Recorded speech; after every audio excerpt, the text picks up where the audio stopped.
Hello বন্ধুরা, নতুন একটা ভিডিওতে তোমাদেরকে স্বাগতম। গীতা ধারাবাহিকের আজকের পর্বে দেখা যায় যে গীতা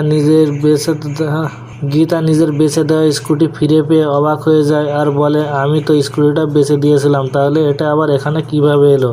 স্বস্তি তখন এসে বলে, এটা আমার পক্ষ থেকে তোমার গিফট, আর আজ থেকে তোমার যা কিছু হারিয়ে যাবে তার সব কিছু আমি ফিরিয়ে দেওয়ার চেষ্টা করব। গীতা তখন নিজের বোন গিনির কথা ভাবতে থাকে। ওদিকে বড়বাবু গীতাকে ফোন দেয় আর প্রথমে বড়বাবু গীতাকে অপমান করে। গীতা তখন বড়বাবুকে বলে, আমি একটা এফআইআর করেছিলাম যে কি আমার বাবাকে অপমান করেছে সেটা জানার জন্য।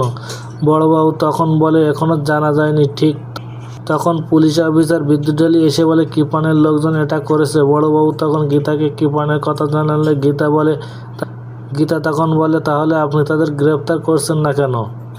বড়বাবু তখন গীতাকে বলে, সাক্ষী না থাকলে আমরা কিভাবে কাউকে অ্যারেস্ট করি? গীতা তখন তার বাবাকে সাক্ষী দিতে বলে। তার বাবা পাগলের মতো আচরণ করতে থাকে, যেটা ফোনে শুনে খারাপ লাগে বড়বাবুর।